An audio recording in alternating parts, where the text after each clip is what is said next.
আপনি বেজ্জতি করিয়েন না, আমার ভয় লাগে। ইব্রাহিমের মতো নবী এই দোয়া করছে, কোরআনের আয়াত এটা। হাদিসের মধ্যে আছে মুসা নবীর মতো নবী আল্লাহর কাছে হাসরের ময়দানের ব্যাপারে বলছে, আল্লাহ হাসরের মাঠে লা আসআলুকা লিয়াউমা উম্মি ওয়ালা উখতি, আমি আমার মাকে চাই না, আমি আমার বোনকে চাই না, বাল আসআলুকা লিয়াউমা নাফসি, আমি মুসা কেবল আমাকে বাঁচাইতে চাই, আমাকে বাঁচাইতে চাই। আল্লাহ আমাকে বাঁচান, হাসরের মাঠ আমার বড় ভয় হয়, হাসরের মাঠ আমার বড় ভয় হয়। আল্লাহর নবী সাল্লাল্লাহু আলাইহি সাল্লাম বলেন, ইয়াকুব নবী নিজের চোখে দেখবে ইউসুফ নবী ওনার ছেলে দাঁড়াইয়া আছে সামনে, এটা সেই ইউসুফ যার জন্য দুনিয়ায় কাঁদতে কাঁদতে চোখ সাদা বানায় লাইছে। সেদিন হাসরের ময়দানে নবী বলেন, একবারের জন্য ইয়াকুব নবী বলবে না যে আল্লাহ আমার ছেলেটার কি হবে, ইয়াকুব নবী বলবে, ইয়া রব্বি নফসি নফসি, আল্লাহ আমাকে বাঁচান, আমাকে বাঁচান। ওরটা ও বুঝবে, আমারটা আমি বুঝতেছি। এটারে হাসরের মাঠ বলে। বাজার এই মুসলমান, আল্লাহর নবী সাল্লাল্লাহু আলাইহি ওয়াসাল্লাম হাসরের ময়দানের ব্যাপারে এতটা নবীজি নিজেও চিন্তা করতেন। আপনারা সবাই শুনছেন, জানেন, 5 ওয়াক্ত নামাজের পরে ওলামায়ে কেরাম থেকে জিজ্ঞেস করে দেখেন, 5 ওয়াক্ত নামাজের পরে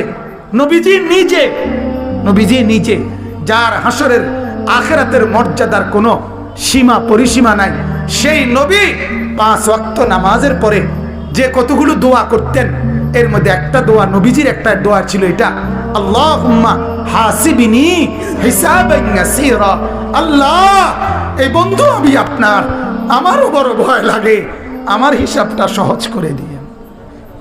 নবীজি বলছেন এই কথা।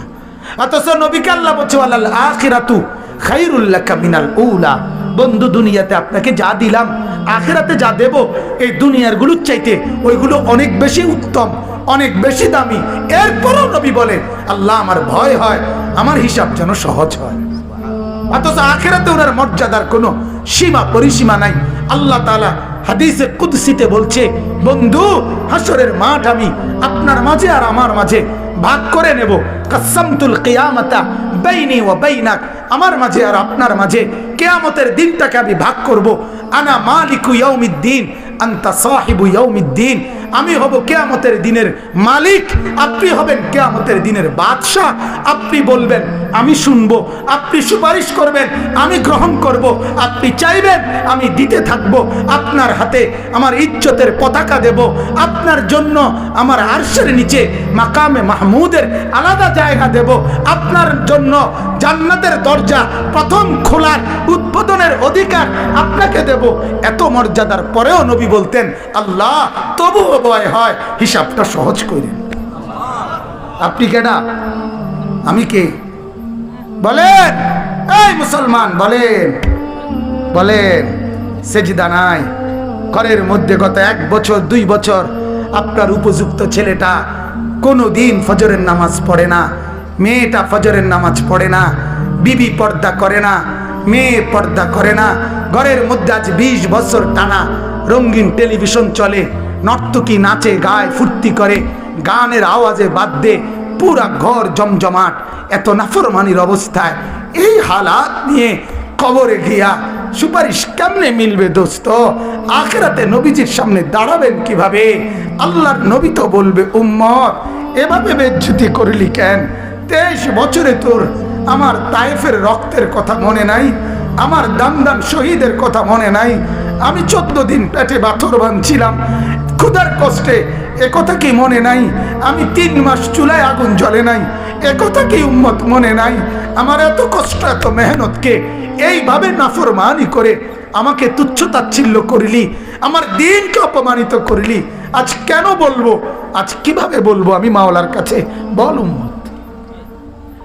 কোরআনুল কারীমের সূরা নিসার মধ্যে আছে, ওয়াজিনা বিকা আলা হাউলা'i শাহীদা, আল্লাহ নবীকে বলছে, বন্ধু হাসরের দিন আমি আপনার হাতে আপনার উম্মতের আমলনামা তুলে দেব, আপনি পড়বেন, আপনি শোনাবেন, আপনি হিসাব করবেন, আপনি বলবেন, এরপরে আমি ফয়সালা দেব। আপনি সায়া কইবেন। তাফসীরে আল্লাহর কসম এ কথা স্পষ্ট আছে।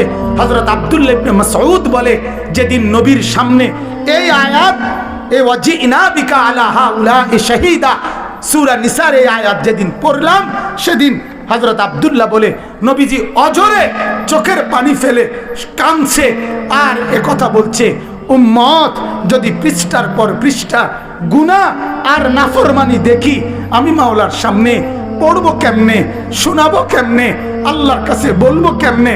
এত বেইজ্জতি করলে উম্মত আমি হাসরে মুখ দেখাবো কেমনে? আল্লাহ আমাদেরকে বুঝার তৌফিক দান করুন। অতএব আল্লাহ তাআলা বললেন যে এই ফিকির করে আখিরাতের ভয়, তো আল্লাহ তাআলা বলেন সে বিবেকবান। বলেন আলহামদুলিল্লাহ, বলেন আলহামদুলিল্লাহ। অতএব মুহতারাম হাজিরিন, এই ফিকির করা চাই, এই ফিকির করা চাই। আল্লাহকে দিবা নিশি ডাকবো তো ইনশাআল্লাহ, ডাকবো তো ইনশাআল্লাহ। রাসূলুল্লাহ সাল্লাল্লাহু আলাইহি ওয়াসাল্লামকে ভালোবাসবো, মহব্বত করবো তো ইনশাআল্লাহ।